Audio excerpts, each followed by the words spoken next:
What's happening, gang? Boy, do I have a story to tell y'all. I was reminiscing about my first ever job. It was at KFC, but when I thought about that, it reminded me of a chick that I was talking to during that time period. She was a baddie. She could have easily been a TikTok or IG model. Girl was light skinned, had a nice body. She had hella booty. She was slim thick. She had so much booty. I had to put emphasis on that. Girl had hella cake.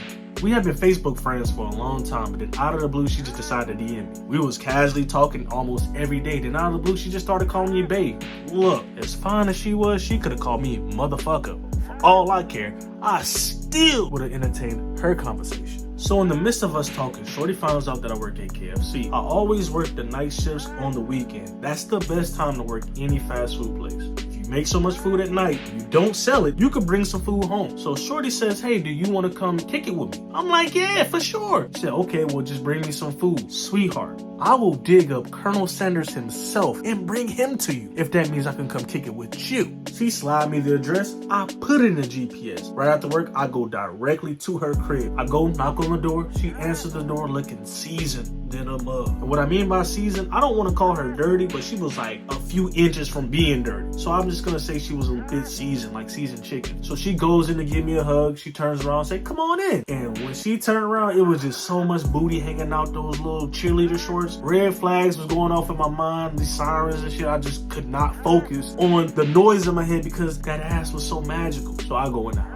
I walk inside the crib and it's pure mayhem. Mother sitting on the couch on the left, 3 little boys just running around. I knew she had a son. But I'm like, where the heck did these 2 other little boys come from? She tells me those are her little brothers. And these 2 little boys do not look alike, like twins. So I'm like, this is interesting. I look over at the mom just waves me off. And I'm looking like, damn, your mom be getting it in, don't she? In my mind, I'm thinking there's nothing to see here. So I proceeds down the hallway and walks into her room. Upon me walking into her room,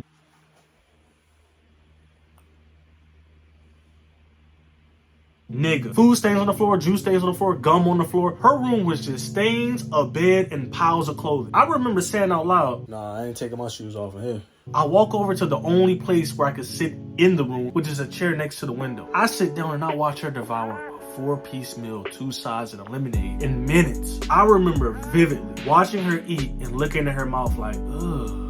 She also was sitting with her legs wide open, and she didn't have no underwear on either. She had on these little shorts and no underwear on. The box of chicken was in between her legs, and she was sitting spread leg, and her cootie cat was showing. Now, I knew she knew her cootie cat was showing, but young me, I was like, But I also was like, There was so many sirens and red flags going off, but I just stood there. She was like, why are you so far away from me? Why don't you just come sit on the bed? So what my big goofy ass do? I go sit on the bed and she sits on me, straddling me, facing. She begins to hug me. And I'm thinking to myself, well, since she here, I might as well grab the booty. Fellas, the booty will get you in trouble. Think about it. So as she's holding me and hugging on me, she goes in to try to kiss me and I hit her with one of them. She said, what you do that for? I told her, look, I had bust my lip earlier today. My mouth kind of sore. I'm not really with all the kissing. She was like, okay, that's cool. She then gets up, goes into the front room, comes back, locks the door, turn the lights off, and then she plays some music on her phone. You know how when you sit in darkness for a long period of time, your eyes finally focus and you can make out silhouettes? I saw her taking off her clothes and all I could see is just her silhouette. And I was thinking to myself, damn, she got hella body. She hops in the bed and we begin touching and rubbing on each other. And I remember thinking to myself like,